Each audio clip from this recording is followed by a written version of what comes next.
Hola, hola, buen día, ¿cómo les va? ¿Cómo andan? Saludos para todos ustedes, allí del otro lado, compartiendo este mate virtual que hacemos en nuestro canal de streaming en YouTube de Una Radio, muchas voces, junto a todo el equipo de Cooperativa Viaraba.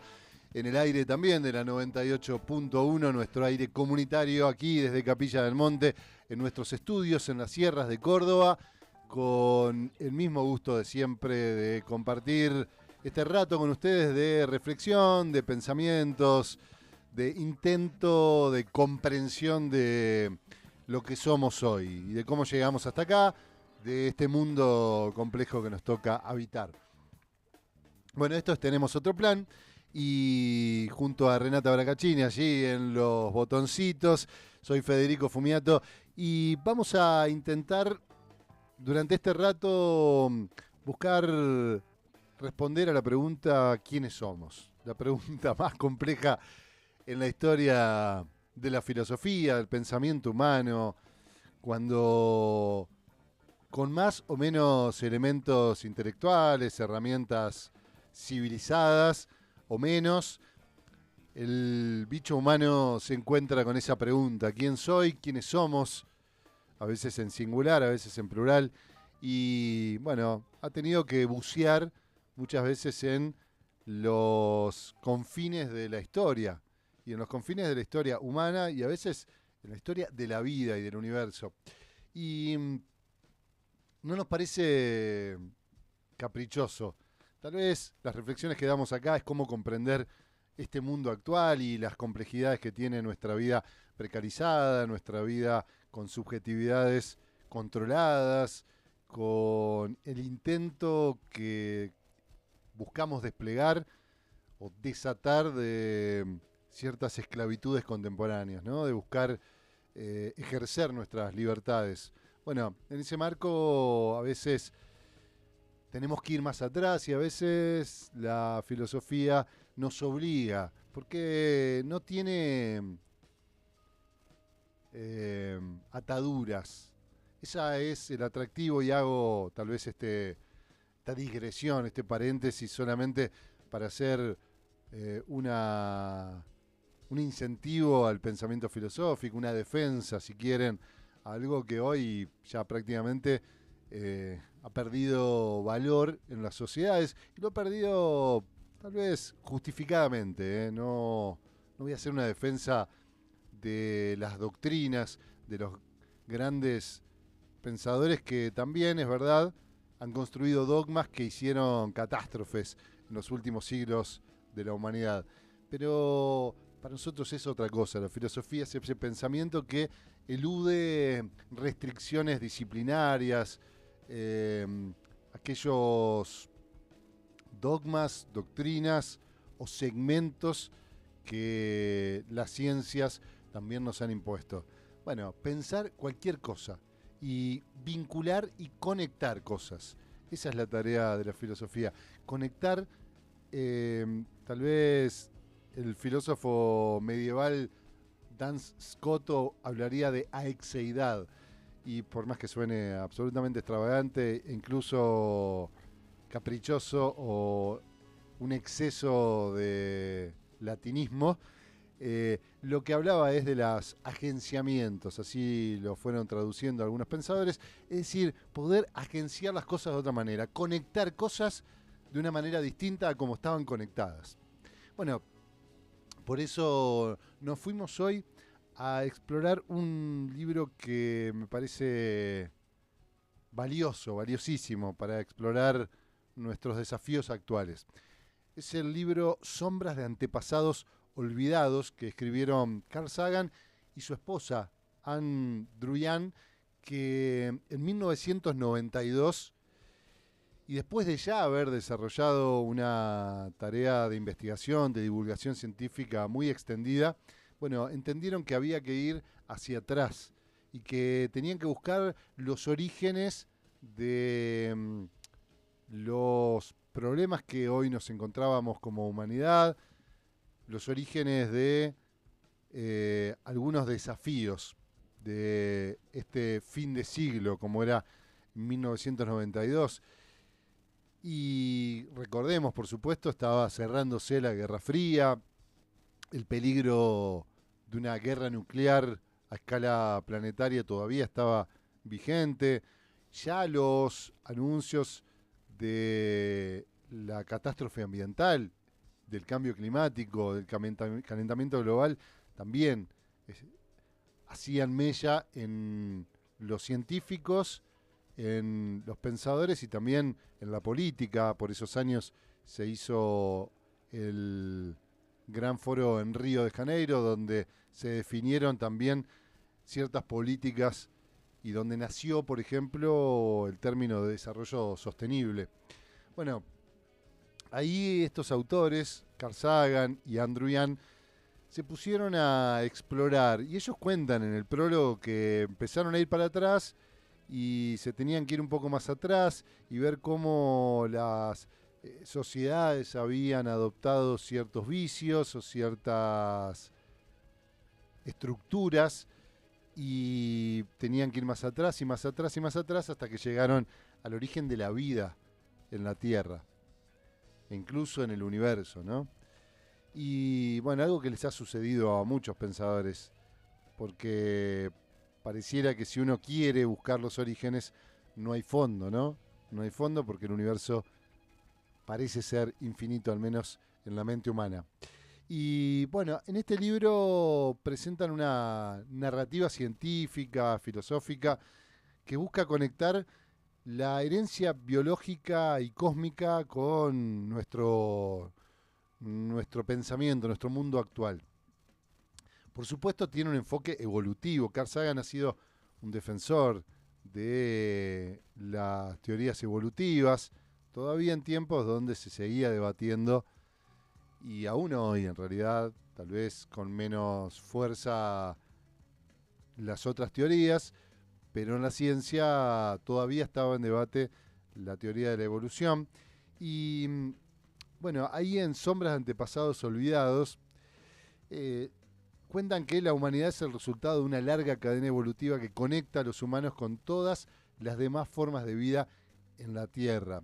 Y este es el motivo por el que traigo en realidad el libro. Tiene varios capítulos y una extensa narrativa científica. Yo quería concentrarme un poco en esta idea y traer algunos fundamentos y algunas citas del libro de por qué es necesario volver a pensarnos como parte de una herencia biológica y cósmica única, de un origen único que compartimos todos los seres vivos y no vivos de esta tierra, y cómo todas las demás formas de vida en la tierra también comparten nuestro ADN, nuestro origen biológico. Allí cuentan cómo el comportamiento, la biología y la cultura humana son producto de millones de años de evolución. Algo que nos cuesta mucho comprender, nuestras herencias de memoria cultural, y hacen mucho hincapié en esto, por eso se llama Sombras de Antepasados Olvidados, porque lo que relatan allí es que tenemos muy poca memoria hacia atrás, a lo mejor de 2, 3 generaciones, cada vez menos, ¿no? Cada vez menos. Las migraciones, tema sobre el que vamos a ahondar en la segunda parte del episodio de hoy, han hecho que también cortáramos muchas veces nuestra cadena de memoria evolutiva en las cadenas de ancestros. Bueno, ni hablar de incluso familias que pueden tener y conservar muchísimo de sus antepasados, llegarán a unas 10 generaciones, no más.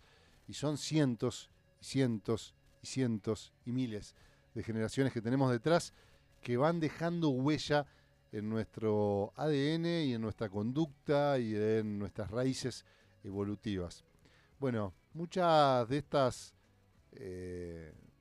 raíces demuestran que muchas de nuestras acciones no son únicas ni exclusivas de los humanos, que hay una vinculación entre la biología y la cultura, algo que parece fácilmente aceptable si lo expongo como teoría, pero que cuesta muchísimo adoptar en nuestras conductas. Entender que toda nuestra cultura está fundada en la creencia de que el ser humano se ha separado, ha logrado construir cultura, es decir, una especie de conciencia que el resto de los habitantes de este planeta, que el resto de las especies y de las formas de vida no tienen. Bueno, allí una primera cita de Carl Sagan sobre esa primera parte donde expone nuestros condicionamientos. Nuestros genes no son tiranos, no son dictadores que nos obligan a seguir un camino predeterminado, son más bien instrucciones probabilísticas que nos dan un abanico de comportamientos posibles. Allí intenta demostrar que no somos ni absolutamente libres, ni nuestra conciencia puede elegir libremente el camino que adopta, sino que está condicionada por toda esa evolución no humana, sino de la vida sobre la Tierra, pero que también se trata de instrucciones probabilísticas que tienen un abanico de comportamientos posibles. Otros no, pero un abanico en los cuales sí existe una, una elección o una conducta probable a abordar. Y por eso hace mucho hincapié en la ética, en el ethos del humano. La ética no tendría que ver con una libertad absoluta, y acá volvemos a temas que hemos hablado profundamente en otros episodios, sobre la libertad humana y algo que está hoy de moda, creyendo que la libre elección y el corte con toda nuestra herencia cultural, incluso biológica, es el gran mérito humano, ¿no? Y no solo pareciera absurdo, no solo no parece tener grandes virtudes, sino que además resulta imposible. Que cuando queremos hacer eso es cuando más condicionados estamos. Cuando nos queremos desprender absolutamente es cuando más absolutamente estamos presos de nuestras pasiones y de nuestros afectos, de nuestras emociones. Algo de esto hablamos hace algunas semanas alrededor de la psicología de las masas y del narcisismo, ¿no? Decíamos que Freud también describía eh, la pulsión social, la pulsión hacia lo erótico, que significa encontrarse con otros, es decir, basado en el amor y en la canalización hacia un objeto exterior, y el narcisismo, las pasiones narcisistas que construyen esa libertad individual ficticia y que es el plano más dominado, más conquistado, ¿no? Más fácil de controlar a través de las emociones. Bueno, pero no nos salgamos, nos quedamos en Sagan. Abordan el origen de la Tierra, desde los compuestos químicos básicos hasta la aparición de los organismos multicelulares, cómo se relacionan todas las formas de vida.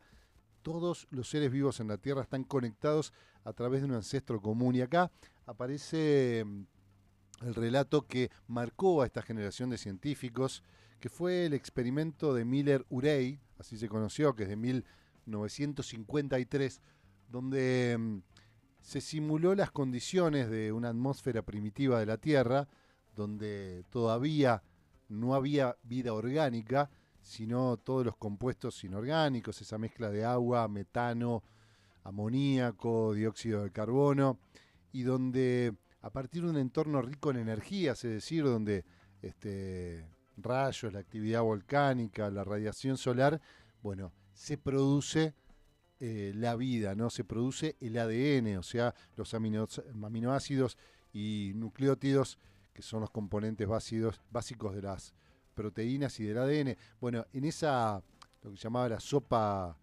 primigenia, la sopa primordial, este experimento logró demostrar que se podía producir vida a partir de vida inorgánica, ¿no? La vida orgánica a partir de la vida inorgánica. Y esto marcó mucho a estos pensadores, porque hasta ahí había un abanico de teorías, inclusive la de que se había producido por la caída de un meteorito o de vida exterior a la Tierra, y que a partir de allí se había reproducido. Bueno, esta idea de que todos los seres vivos de la Tierra están conectados a través de un ancestro común ocupa una gran parte del libro de Carl Sagan y de su esposa, de Druyan, y demuestran cómo el ADN es el lenguaje universal de la vida, ¿no? Algo que en aquellos años, hablo del 92, porque se estaba estudiando el lenguaje del ADN, ¿se acuerdan esa época, no? Yo era muy chico, adolescente, donde todos los libros y revistas científicas hablaban de cómo se estaba a punto de descubrir el lenguaje del ADN. Bueno, eso se alcanzó, ¿no? Se alcanzó a traducir en un lenguaje científico el lenguaje del ADN. Eso produjo, entre otras cosas, los organismos modificados genéticamente, ¿no? Modificar la cadena del ADN, un peligro que se abría por esos días. Los debates éticos en la ciencia tenían que ver con eso. Pero más allá de esto, estamos tratando de ver cuáles son las consecuencias de estas teorías, de estos descubrimientos, o al menos de esta concepción de la vida. Y básicamente es que el ADN es el lenguaje universal de la vida, que compartimos un mismo lenguaje, que no hay nada superior, que hay que derribar esa idea de la supremacía humana en el mundo natural. ¿Por qué? Y bueno, porque sobre eso se basa toda nuestra civilización.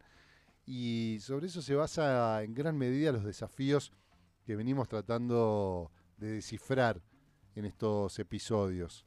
Desde los más subjetivos, la depresión, el estrés, la ansiedad, el desequilibrio, la violencia en el ser humano, las preguntas sin respuesta, las aglomeraciones humanas y la soledad también, pero también los desafíos en relación a nuestro vínculo con el mundo natural, desde el cambio climático, desde la superpoblación, desde el impacto que tenemos sobre los entornos y cómo eso nos condiciona nuestra vida.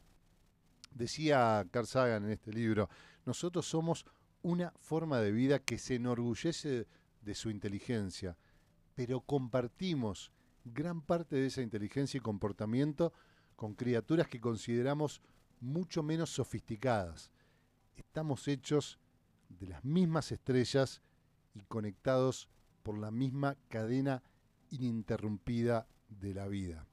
Sombras y antepasados olvidados es este libro de Sagan y Druyan.